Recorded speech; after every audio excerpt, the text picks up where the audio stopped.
Здравейте! В това видео ще ви покажа кадри от Ки Уест, островът, в който живея вече 6 години. Определен за най-южната точка на щатите, той се намира на 266 км югозападно от Майами и само 153 км северно от Куба. До тук се стига както по въздух, така и по вода, но най-интересният начин, поне за мен, е по дългата 182 км презокеанска магистрала. Има 42 моста, свързващи 51 от всичките 822 коралови рифа на Флорида. Важно е да отбележа, че кадрите, които ще видите, са както нови, така и стари. Под стари имам предвид, че са заснети в периода 2016 до 2022 година. Приятно гледане!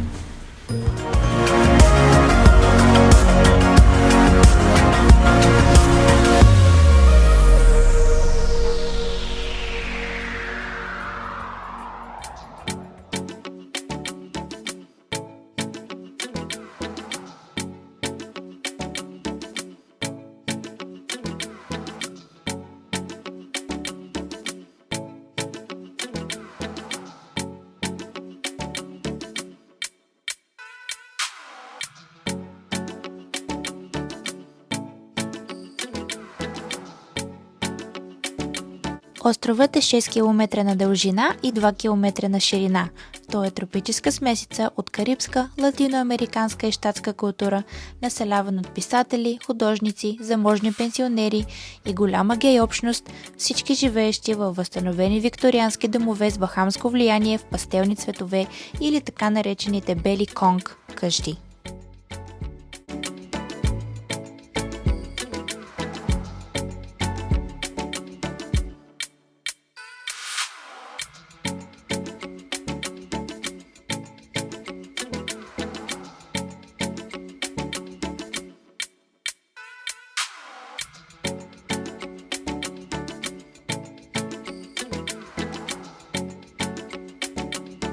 Мнозина като мен отбягват колите, тъй като острова е малък и няма достатъчно паркоместа. Вместо това, велосипеди, скутери, ролери и скейтборди са номер едно превозно средство за местни и туристи.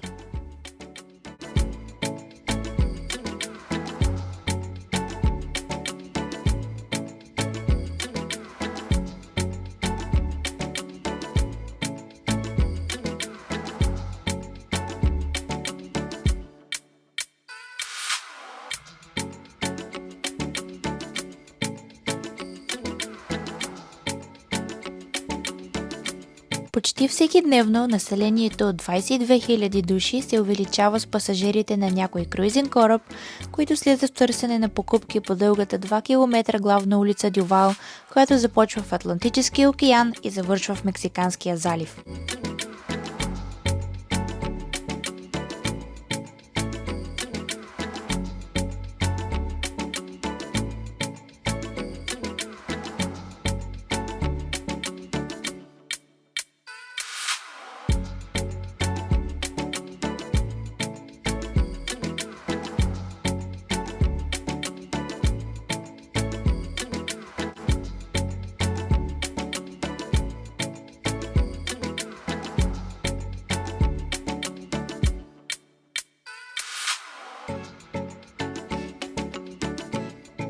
Първата и най-важна забележителност, която искам да ви покажа, е къщата на Хемингуей.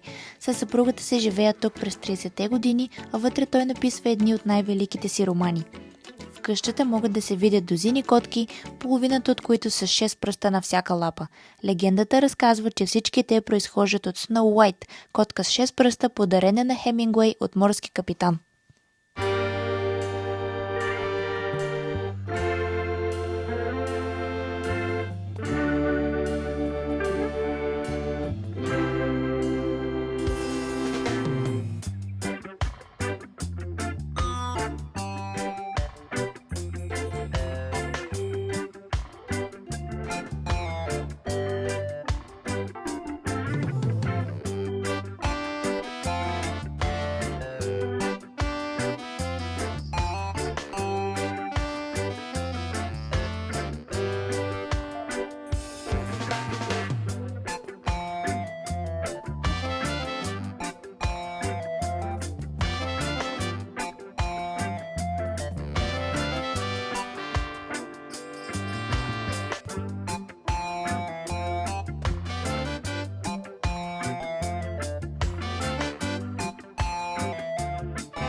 Друга забележителност е монумента Southernmost Point или най-южната точка на Съединените щати, който откакто съм тук беше разрушен и реставриран 2 пъти. Първия път от ураганът Ирма през 2017, а втория в последната новогодишна нощ от 2 пияни, които запалиха коледно дърво пред него. Като знакова забележителност не само за града, но и за щатите, монумента винаги привлича редица туристи, които се редят на дълга, много дълга опашка, само за една снимка.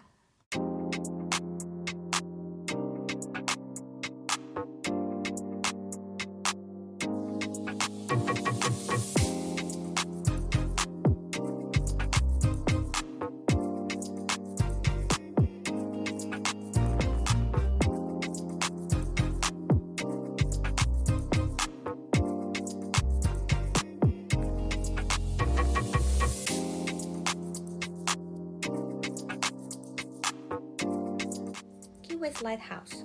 Фарът, служил 120 години, е мястото, на което съм била веднъж, тъй като имам страх от високо и видите около една еничка от железни стълби вътре предизвикват ужас в мен.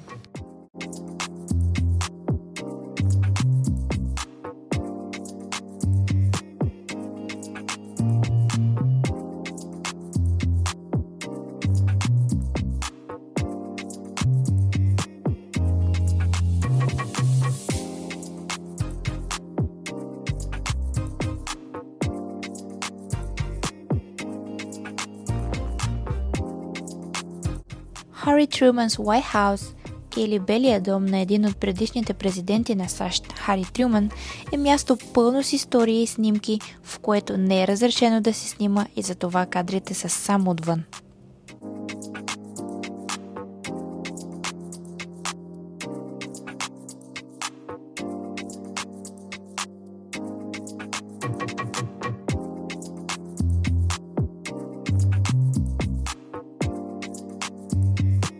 Често краден за спомен, знакът на нулевата миля бележи началото и края на първия междущатски път US-1, дълъг 3813 км. Той свързва Ки Уест с Мейн до канадската граница.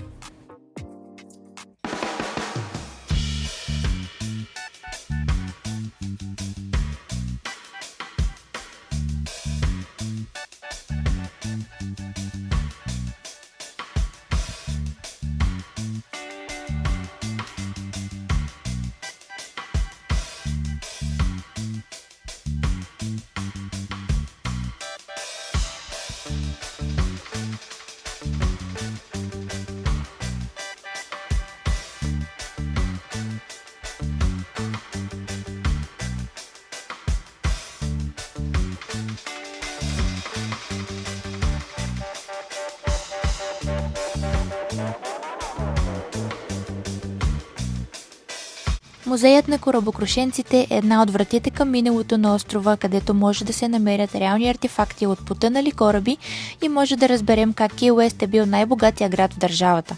На върха на кулата гледката е зашеметяваща.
Крепостта Форт Закари в едноименния парк в края на града е била построена да защитава пристанището, но никога не била използвана и по-добре.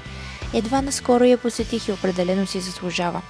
По-често обаче обичам да се разхождам или да си седя и да се радвам на гледките в самия парк, тъй като е на брега на водата. Дори има тясна плажна ивица, а за парти хората и пикник маси с барбекю до тях.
Аквариумът в Ки Уест предлага не само голямо разнообразие от местни морски обитатели, а опция да пипнеш някой от тях, като раковини, морски звезди и някои видове рачета.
Площад Мелъри е мястото, което събира всички туристи за така нареченото празнуване на залеза.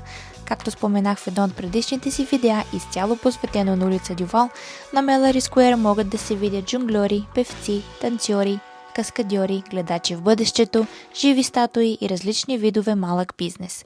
Един от най-популярните кубински ресторанти в града, El Mesón de Pepe, се намира в близост до площада и всяка вечер от сцената му звучат карибски ритми.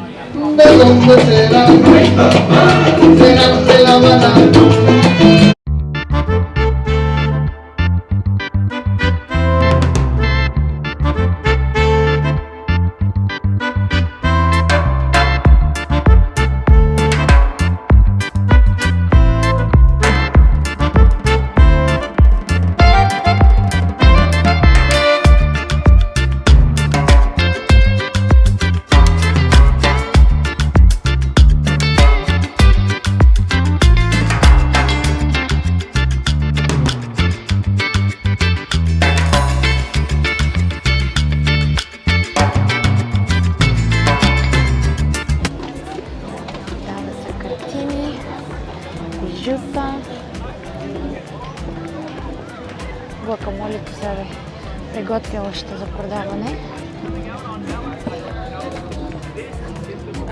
Подърчи, си хапва нещичко. Ей!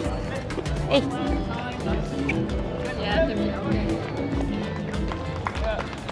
By that reaction, you can all do this too.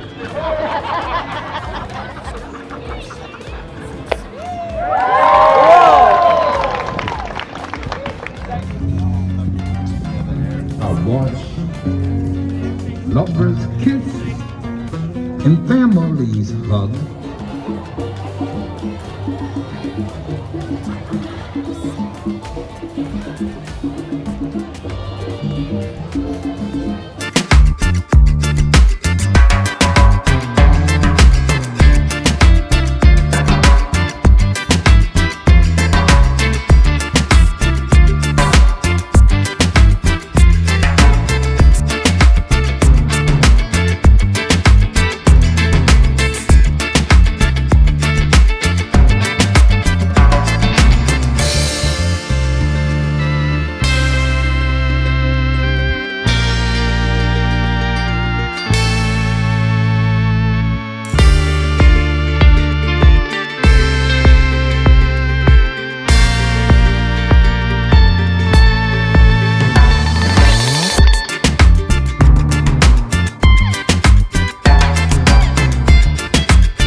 Освен на площад Мелари, залеза може да се наблюдава и от някои от вечерните круизи. За около $90 получаваш двучасово приключение с вечеря на катамаран, озвучен от жива музика. All of the children and all of their names, and every hand down in every town.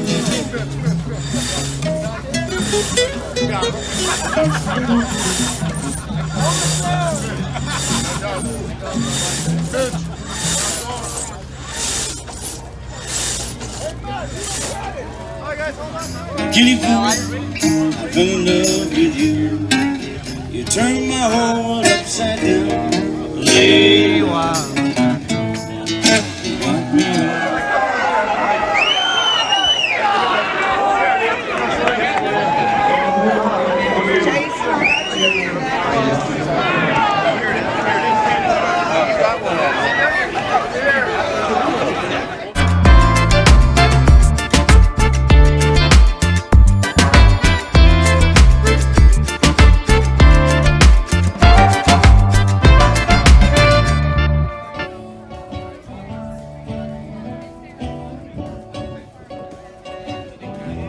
Празнуването на залеза е основното събитие и на този кей, на който работех преди време.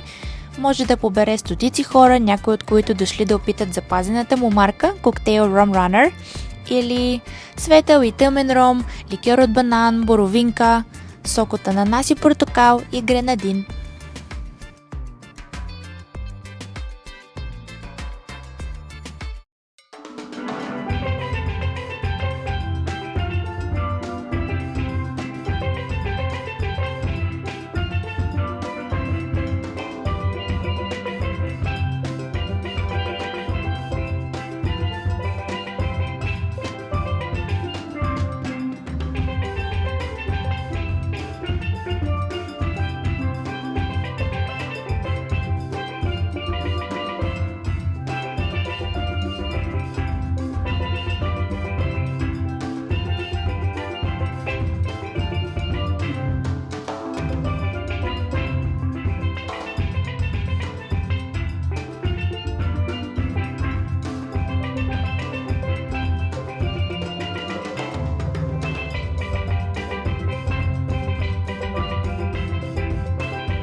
Това е там зад мен, се казва Sunset Key. Има хотел, има ресторант, до него се стига само с лодка и то с резервация за ресторанта. Свободно не можеш да отидеш и да се разходиш. Ходила съм няколко пъти в ресторанта, така че каквото съм заснела от там, ще са следващите кадри.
Специфични за Кей Уест са ресторантите в старинен стил с характер и различни цветове, които се надпреварват да предложат по-добра рецепта за местните задължителни за пробване пай от лайм и кюфтенца от раковини или по-точно от месцето вътре.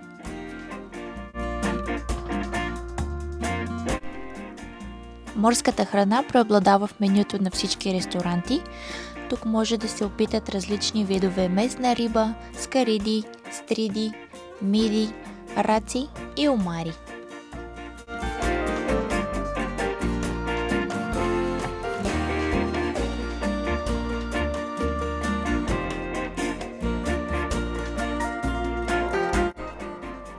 Преди да стана алергична към почти всичко това обаче, любими ми бяха раците, едни от които са тези, които виждате в момента.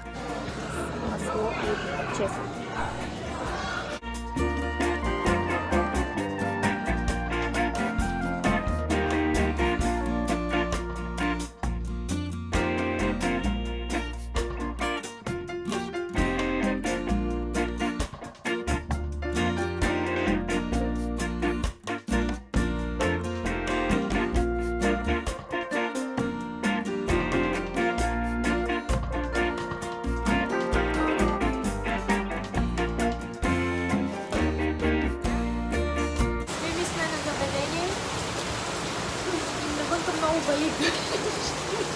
Малко поройче има.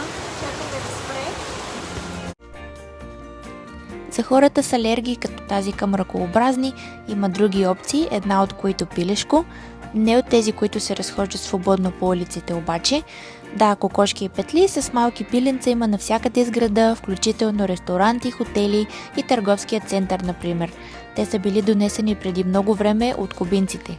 Кокошките са яйца или храна, а петлите за организирани боеве за забавление. Към днешна дата те са строго защитени и човек може да си навлече сериозни проблеми, ако им посегне или ги сгази. Същите последствия може да има и за тези, които извадят жива раковина от естествената й среда. За кюфтенцата, местен специалитет, който споменах по-рано, раковините се взимат от Бахамите.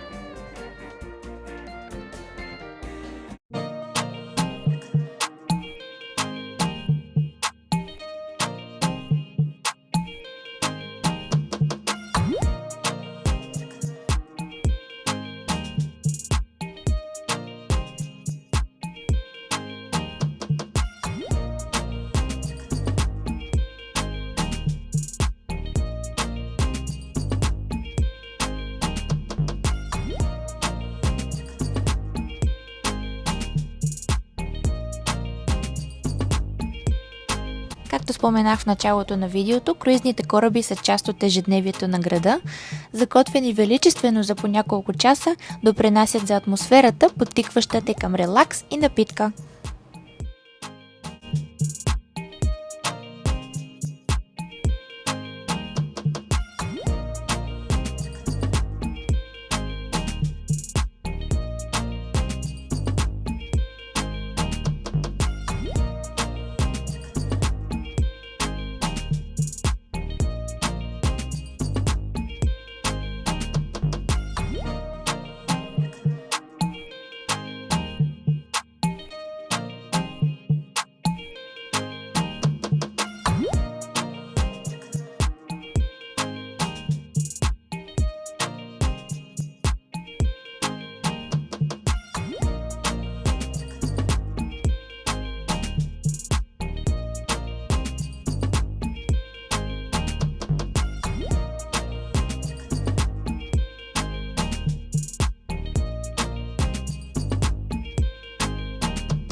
Музеят на изкуството и историята се намира в тази прекрасна, любима моя сграда.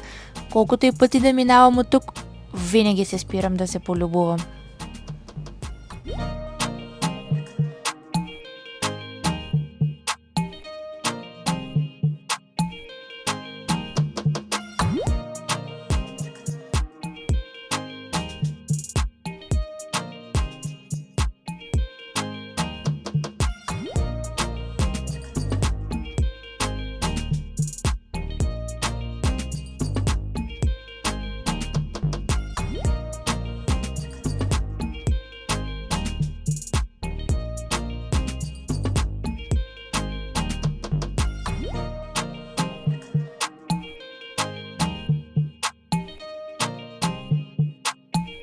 Средната висока температура за Ки Уест е 33 градуса, а средната ниска 20.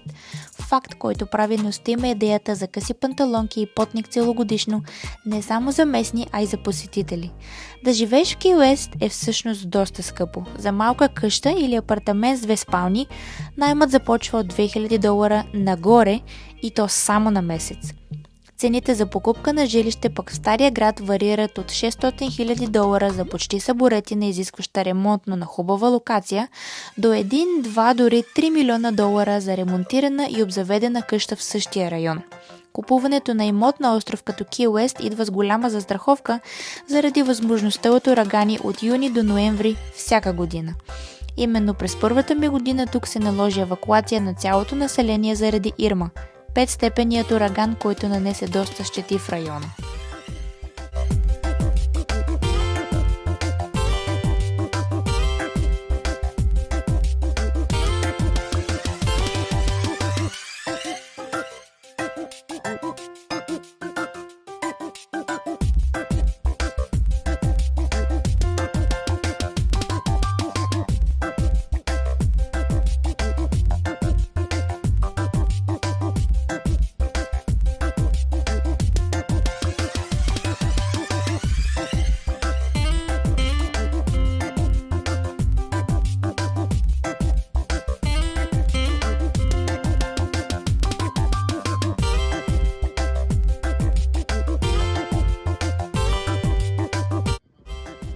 Въпреки всичко, Кей Уест определено е град на откритото забавление.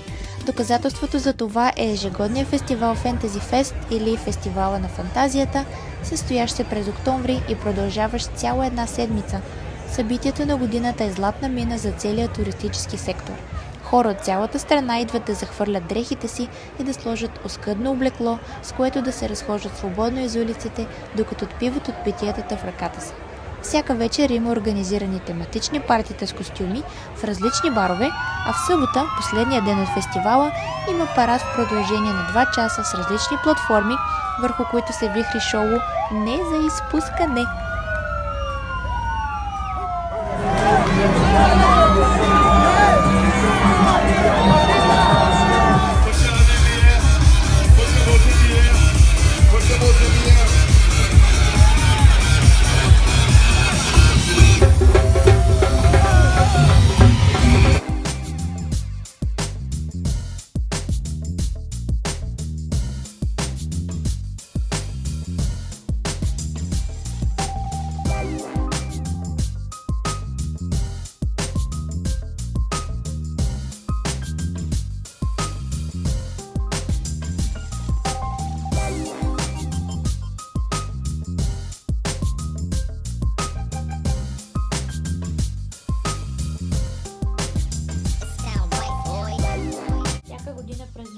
Провежда едноседмично състезание с високоскоростни лодки, струващи над $300 000.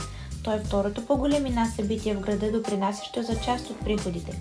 Разгледайте как изглеждат удоволствия като тези в кадрите от парада от 2018 и състезанията от 2022 година.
Говорейки за лодки, няма как да не спомена, че да живееш на остров означава или да имаш такава, или да си наемаш от време на време.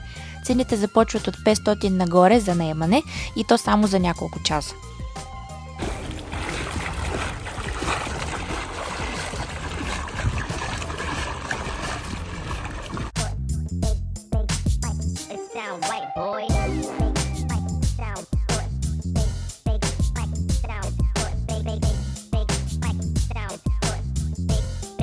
Тики лодките са сладурите в днешния филм и двата пъти, когато ги наех, преживяването беше на 100%.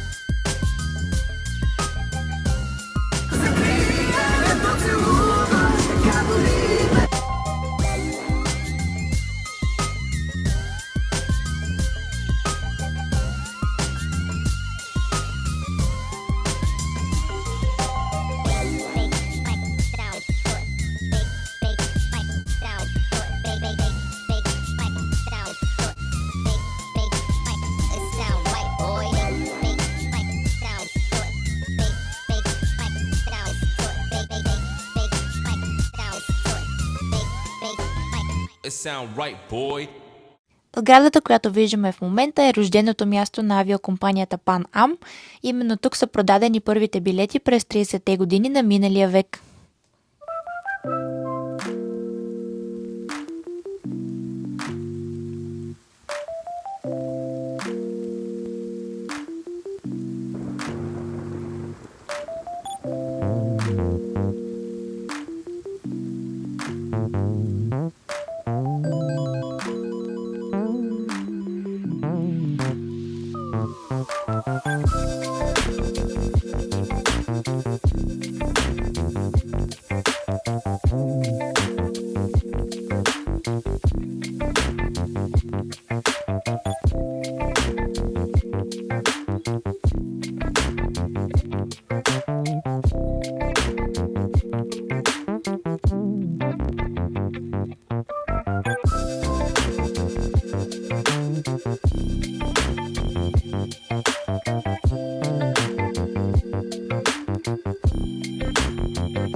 Каса Марина Хотел отваря вратите си през 1920 година като ексклузивна дестинация за богати бизнесмени, отседнали в Ки Уест.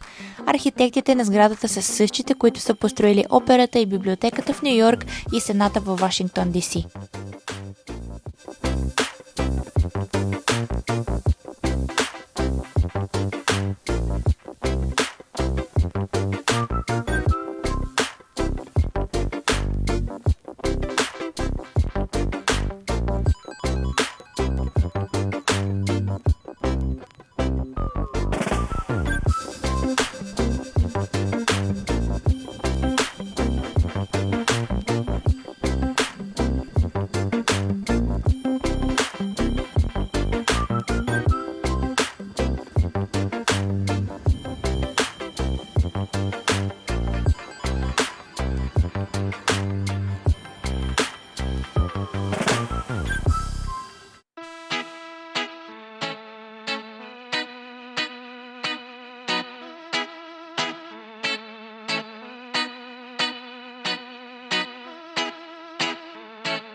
Отиваме към Дювал Стрит, бавно и славно.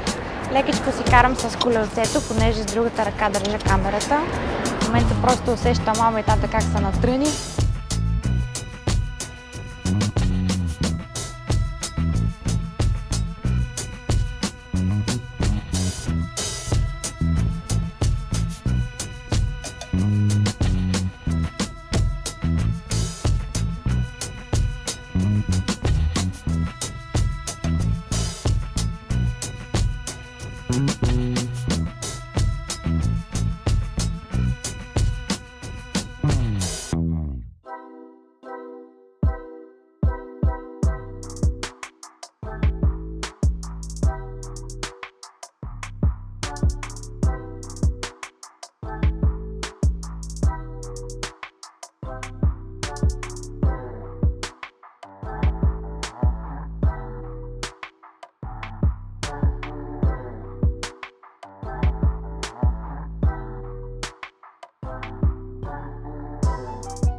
Сега ще седна да хапна ето в това заведение, едно от любимите ми, мексиканска храна.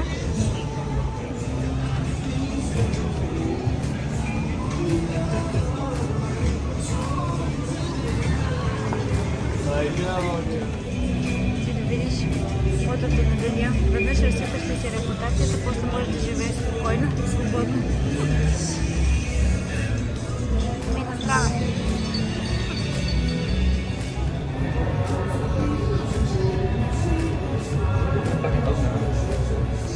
Храната ми дойде, имаме 3 вида такоси. Това тук е с боб, това тук е с картофи, а това тук е зеленчуково тако. Айде.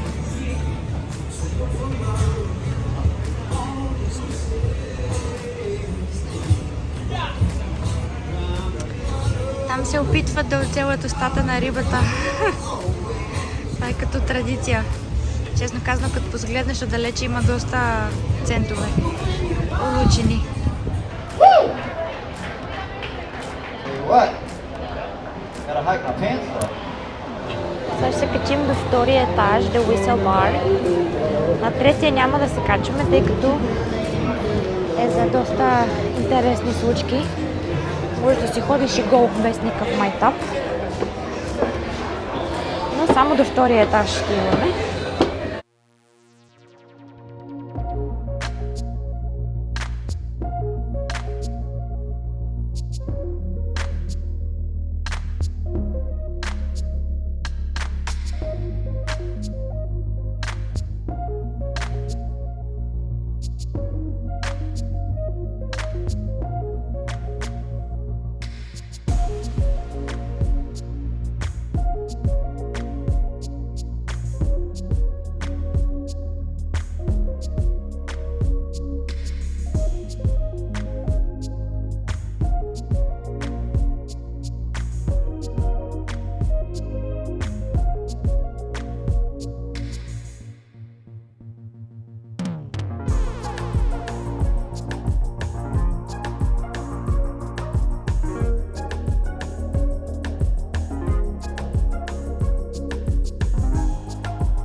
Tell me